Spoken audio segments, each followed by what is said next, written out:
Hello everyone, in this video I'll be translating and summarizing the latest Urdu broadcast by Shahbaz Gill to make it accessible for our English-speaking audience. Let's go through the key developments and insights in Shahbaz Gill's words. Let's begin with the most important headlines of the day. The rapidly changing political landscape after the decision on reserved seats. On one hand, the PTI, or Pakistan Tehreek-e-Insaf, government in Khyber Pakhtunkhwa is now at risk. On the other, the federal government is claiming a two-thirds majority. The 27th constitutional amendment, the possibility of a field marshal becoming head of state, and what options are left for Imran Khan to fight back against this entire system. We'll discuss all of that. Alongside, we'll also cover the situation in Punjab, where Maryam Nawaz gave a lengthy speech. What happened there? Plus, shocking revelations have emerged related to the family that collapsed politically yesterday. We'll share those too. After the reserved seats verdict, what next, federally? By now, you must be aware that our Haji Aminuddin Sahib, who recently returned from Hajj and whom I had earlier told you is the biggest devil, when he went to stone the devil in Mina, the devil might have responded, "Who could be a greater devil than you?" The hair he had shaved off during Hajj seemed untouched, as if even in Hajj nothing dared to touch him. So as soon as he returned, he made a devilish ruling. The reserved seats of PTI's women were snatched and handed over as war bounty to those who had nothing to do with them. Now perhaps he'll pray with more humility. Anyway, that's all about him. Another judge, Justice Bakar Najafi, the same one who allowed Nawaz Sharif to leave the country for 50 rupees, is now attending Muharram Majalis or gatherings. As it's the first of Muharram, he'll be cursing Yazid all day. He should indeed. But after giving this verdict, perhaps he now feels more purified of his sins and wants to be counted among the followers of Hussein. But if he truly were a follower of Hussein, he wouldn't have become part of this verdict. Now let's talk about the federal government. Shahbaz Sharif has tweeted, "2/3, inshallah." He's already claiming a 2/3 majority. If you add the reserved seats, even then it doesn't become 2/3. This means they're planning ahead. Disqualify PTI members, win those seats for PMLN and not even need PPP's seats. PPP can be pushed into opposition. Bilawal Bhutto will be the opposition leader. Together, PPP and PMLN will appoint the Chief Election Commissioner, the caretaker Prime Minister, and run the entire setup. So this 2/3 inshallah tweet was premeditated. Shahbaz Sharif welcomed the Supreme Court's constitutional bench verdict on reserved seats, claiming it upheld the Constitution and legal clarity. Meanwhile, two journalists, that is, regime-friendly media, had already tweeted the exact verdict before it was announced. That proves the decision wasn't written by the judges or the journalists. It was likely drafted by some major general or brigadier behind the scenes. It was handed to both parties and to the judiciary. This was a military decision, not a judicial one. The military bench made this ruling. The 2/3 majority will pave the way for the 27th constitutional amendment. Field Marshal Sahib, a likely euphemism for a powerful military figure, could soon become the head of state. He believes he is immortal and untouchable, ready to rule till 2045 or 2050. Now let's shift focus to KP. Imran Khan had ordered that the budget must not be passed without his permission, but you know it was passed recklessly despite his orders. In my opinion, this was a betrayal. They deceived him and passed the budget, undermining him. I'm not the only one saying this. Journalist Atir Kazmi said the same. Let's hear his analysis. Kazmi confirms, the PTI leadership outside jail compromised over the KP budget to undermine Imran Khan's authority and stature. This sends the message that things can be managed without him. Now, the narrative used to pass the KP budget was, our government will be overthrown. But now that's exactly what's happening. The 35 independent members in the KP Assembly have become decisive in shaping the government. That means 100 lashes and 100 onions, we got both the punishment and the disgrace. The government that was supposedly being saved by defying Imran Khan is now on the verge of collapse due to that same decision. In a House of 145 members, if 52 are up in the air, forming a forward bloc of just 18 to 20 members could control the House easily. A new Chief Minister could be appointed either from within PTI or from the independents. The likely plan is to select a CM from this new bloc, someone who won't take orders from Imran Khan in jail. So the narrative that this government needed to be saved fell apart in a single day. And now it feels like PTI workers are doomed to face both humiliation and betrayal. Let's give some credit to PTI in Punjab. For the first time, I can responsibly say they protested somewhat effectively. Though partial and not entirely impactful, it was more than before. They did shout slogans when Maryam Nawaz was taking her oath and giving her speech. However, if that protest had started on the very first day, things might have turned out differently. I don't want to blame any one person, there are always various constraints, but earlier protests were ineffective. As a professor who studied psychology and leadership, I can confidently say Maryam Nawaz cannot give such speeches under real pressure. Yet she was given a free run again.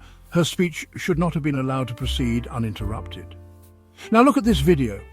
In the federal parliament, we are peacefully seated. The opposition is sitting calmly.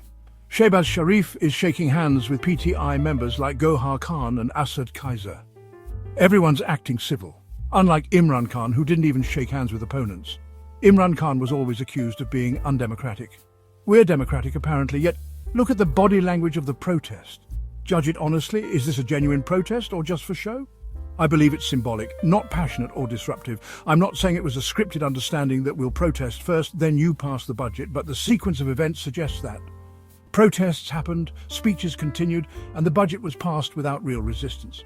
Even in Punjab, we shouted slogans when Maryam started her speech, almost like it was part of the script. If it had been serious, we wouldn't have let her complete it. That shows the protest lacked the intensity it needed. Now let's move forward. You've heard both things. On one side, there's Imran Khan in 57 Celsius. Yes, 57 degrees feels like temperature. The actual temperature ranges between 48 to 50 degrees, but it feels like 57, 58 over there. I don't know the exact current situation, but I stayed in that same jail cell during the month of August, and I believe it was the exact same cell where Mr. Imran Khan is now. I remember it being extremely humid. It felt like someone had thrown me into a boiling cauldron. Now, Khan Sahib may be tougher than me, but he is still human. He too must feel the heat. His wife, Bushra Bibi, has had her fan turned off, her cooler turned off, her electricity cut, and even insects let loose on her. All this is happening with Imran Khan on one side. Now, let's consider the situation outside. Pay attention. The PTI members, they're not traitors, they're political people, all members of Pakistan Tehreek-e-Insaf. They're not terrorists nor members of any banned organization. They joined the party to do politics. Now let's examine something. In Punjab, there are standing committees, and major figures are chairpersons of those. Similarly, at the federal level, there are standing committees. These are parliamentary committees where one person serves as chairman, sometimes from the opposition. If you're a chairman of a standing committee, your status is almost like that of a junior minister. You get involved in decision-making, bureaucrats start listening to you, and if you're someone who toes the line in the assembly, someone the speaker considers cooperative, then even PMLN folks say, "This is our guy, take care of him." And if you're someone with 5, 10 or 20 MPAs or MNAs behind you, your work gets done faster. Now, many of my colleagues fall into this category. Many you might not know, I was chief of staff. I know how important constituency work is for them and the lengths they go to get it done. Even if it's public service, it's ultimately tied to votes. They think, if I get this work done, I'll get votes again and become a member again. So for their own survival, they'll do anything. You should understand this. The chairman of a standing committee gets an office. Remember, MNAs and MPAs don't get any official office. In the Punjab Assembly, an MPA might get a room in a hostel, and only if they're lucky because there are very few rooms. Most people have to stay privately with friends or rent their own place. But a chairman of a standing committee gets an office. Why is that office important? Because constituents need a place to come see you. If your office is inside the assembly, people can meet you there. This makes a huge difference. It's the difference between night and day in terms of power and influence. These offices define a world of their own. Now, let's move further. If you so much as show a little disobedience, the bureaucrat will stop working with you. You'll lose your chairmanship. That's why people suppress their protests. They want to keep their positions. If we want to protest properly, we'll have to give up all this and even go to jail. The choice is clear. These people didn't come into politics as part of a banned organization. They came for politics. If you ask me why I came into politics, I'll refer you to Maslow's hierarchy of needs. It applies to all of us. Anyone who says they're just in politics for fun is lying. Everyone wants to make an impact. And when you want to make an impact, you also want recognition, appreciation, self-actualization, self-esteem. Those are needs I have too. So most people who enter politics are not saints. Either they're here for corruption or if not, then for fame and recognition. That's why people say, why go to jail? We can protest, but only from the outside. They say, Gul Sahib, you're sitting in America. You've already served your jail time. Why should we go? We don't want to. You're cheering us on from there. So let me explain the real issue. Internally, I've already told you about the political structure, standing committees and all that. Now listen to what's happening outside. People abroad, yes, those affiliated with PTI, those with feathers in their caps symbolically, who live in Europe, America or elsewhere. Many of them don't want to protest either. When protests are organized, someone says, oh, we're friends with the embassy staff because they need the embassy for event invitations or assistance. Some of our very special friends even visited the Prime Minister's office recently, attended ceremonies. These are our own rank-and-file PTI members. I don't blame them. They're just like political folks in Pakistan. They want exposure and importance. Whoever gives them that, they'll go to. Right now, it's fashionable to say we support Imran Khan, we are sacrificing for him. So people say it, even if there's no truth behind it. They're not in jail. They have their own privileges to protect. They need photos with the powerful, visits to government offices, to impress relatives that they have influence abroad. Some are in touch with generals, colonels, brigadiers posted abroad, and they comply exactly as told. The embassy staff tells them not to protest in front of the embassy, instead protest 2 miles away. And they do. They always have excuses, no permit rules, regulations, so that's the issue inside and outside. Now, what is the real issue? You'll ask, Gul Sahib, what's your problem? My issue is simple. When we talk big, act like Tarzan, but do nothing, that's the problem. If someone asks you for money and you don't have it, just say so. But if you keep dodging them, one day they'll curse you. This is exactly how the PTI worker feels. They voted on February 8th to bring Imran Khan back. On TV, our friends say, we're fully ready. Just give the signal and we'll storm the gates. But we're not ready. So why lie to people? Why mislead the public? Now you'll ask, what should they do? There's a simple solution. People like Salman Akram Raja sometimes clearly say, I cannot do this kind of struggle. Be bold, say your truth. Don't play both sides. If you can't deliver, then resign from your positions, from standing committees, from assemblies. These positions aren't your whole life. They're not your funeral shrouds. Get off them. Say, I couldn't get Imran Khan released. I step back. Let someone else try, and if they also fail, then so be it. It's Imran Khan's fate, the workers' fate, the voters' fate. But you should at least step aside. This isn't about me being abroad or you being inside. No one is a traitor. This is purely political. Your career is politics. I'm not accusing you of corruption. I'm talking about the hierarchy of needs. You're here for status, recognition, identity, and you've tied those to your position. Pakistan is a high-power, distant society. This is Hofstede's term. In such societies, people with cars, flags and titles get respect. Families take them seriously. Constituents take them seriously. So they're trapped in that image.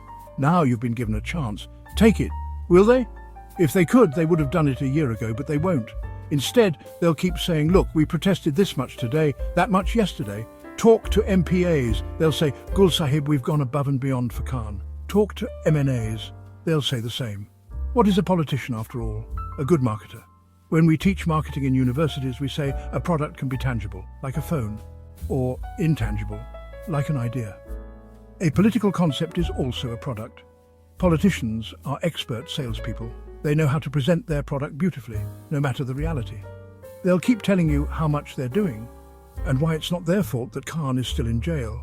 They'll give you reasons and solutions for everything. So what's the way forward? Only Imran Khan can decide. He has to bring everyone to the streets. As I said yesterday, resign from standing committees, assemblies, ministries. You'll ask, but Gul Sahib, KP is the only place we have government. If we give that up too, what will happen? Let me tell you what's already happening.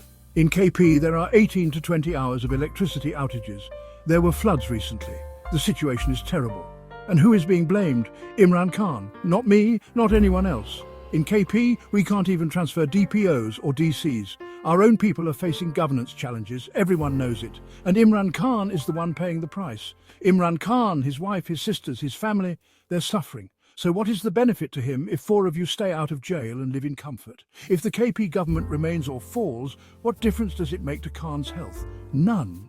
He's still being treated harshly. His release may be delayed, but it certainly won't be accelerated because you're holding on to power in KP. Now you might ask, how can it be delayed? Let me explain. When you're enjoying certain comforts, when you're sitting in an air-conditioned room and someone says, let's go for a walk, your response is, no, not right now, I'm comfortable. But if the air conditioner is off, if it's boiling inside and someone says, let's go for a walk, you'll say, yes, let's go. At least I'll get some fresh air.